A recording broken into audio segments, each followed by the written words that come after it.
Alright, we're back. So there's a couple of methods you can use to do these um, arpeggios in a vertical fashion.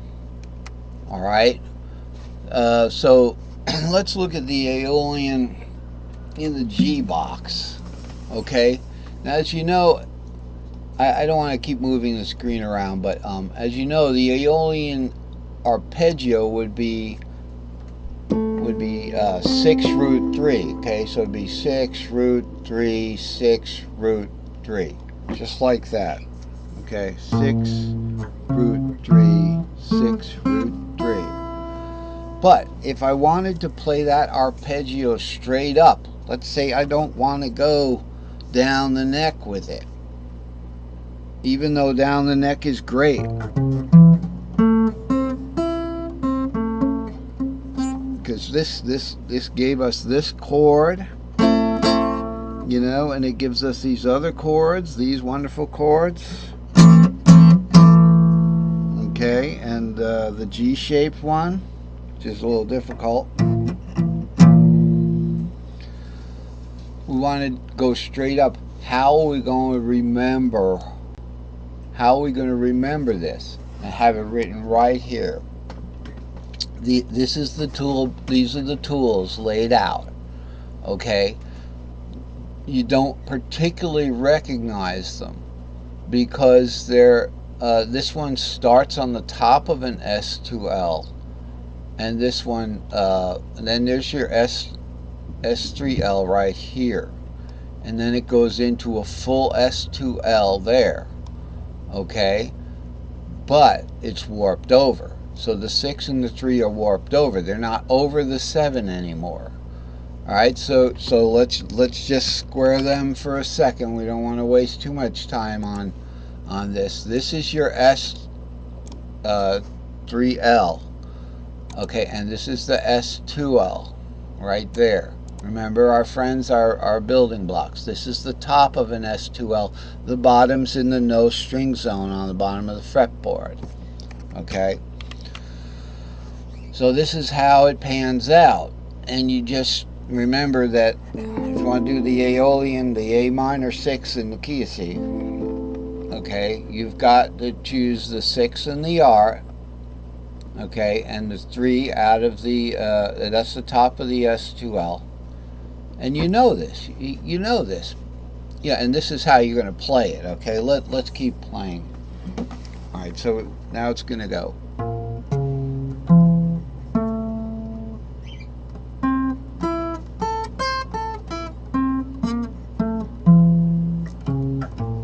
That would be that particular. If you now looking at that's a G shape. That's why there's a G there. And we've got two recognizable shapes. There are other ways to do this. For instance, by chords. The blue is the Aeolian, the minor 6 arpeggio, 6R3. We can look at it as have here a E minor shaped 6 minor. Alright, so it's right there. E minor shaped 6 minor. Alright, E, A, C, and the key is C, 3, 6, R if you're doing it anywhere. 3, 6 root, 3, 6 root, 3, 6 root.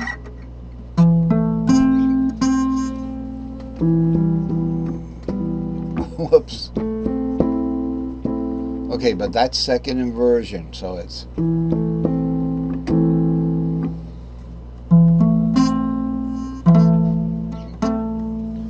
all right. So there's another way of doing it. If you're going to do that arpeggio, you can look at the chord and bar it, and you know you can take your chances to see. Okay, you're going to get that 6, but you're not going to get the root. So like I was saying on the last class, you have a lot of players that'll do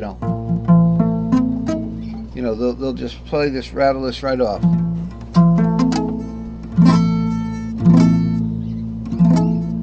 like that, you know.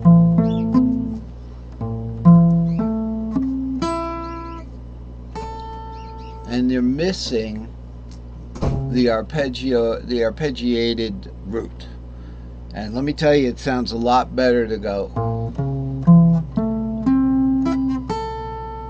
You don't have to hit that high one. You know what I'm saying? If you were listening to it, you know, writing a song, you'd want this kind of a sound.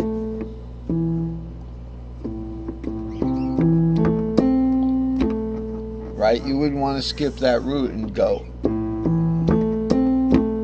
It's just, you know, it's just simpler. So that's why I want to do the arpeggio and not just do the chord method. I'm sorry I couldn't play that.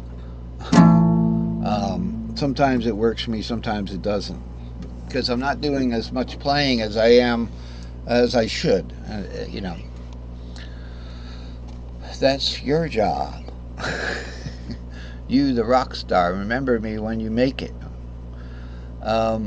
So this is the G box. G is the root. It's a G-shaped root. Okay, remember the G box starts on the 6 because when you play the open G, capoing on my guitar would be your open G right here. This E becomes the 6th of the key of G.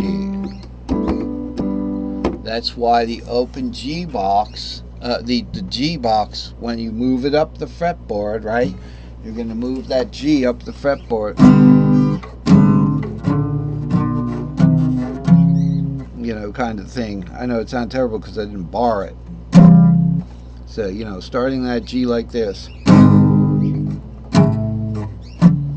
You know, then to this one.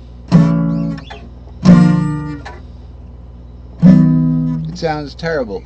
But, you know, I used to have to play a trumpet into a closet full of all my shirts. And I had a whole closet full of dress shirts.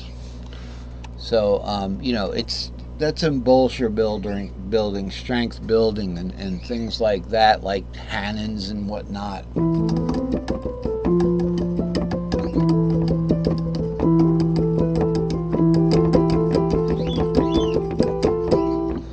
You know, that's good to do, and I should practice more. So that's how we do want to find ways to play this arpeggio here, this A minor, in its fullest sense.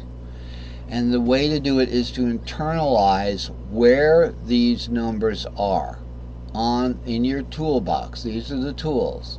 They all line up like a socket wrench kit, right? If you don't have them lined up in order, you're in trouble. You know, you just hunt and peck. You're going to be there all day trying to find the right combination of whole steps and half steps. So did that work? Wait. Oh wait, no, that was warped. You know, if you learn and put them in order, then you know.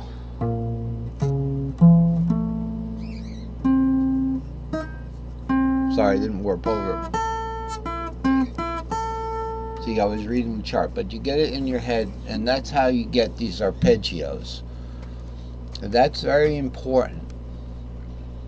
Alright, and this is today's new chart, and I also did this for another one of them, but not all of them. This is also Aeolian, but it's in the C shape. So this is down at, you know, where the fret nut is, okay? And I guess we're running out of time, so we better get to playing this one. Alright, I'm going to remove the fret nut, but this is where yours is. It's 3, 6, root.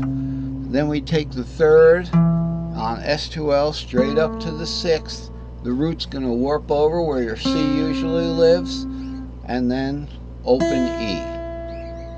But this is all part of the S2L is right down here, and these numbers don't change no matter what key it is. The S3L is these 3 guys, and this is the bottom of an S2L. The top one's in no string land.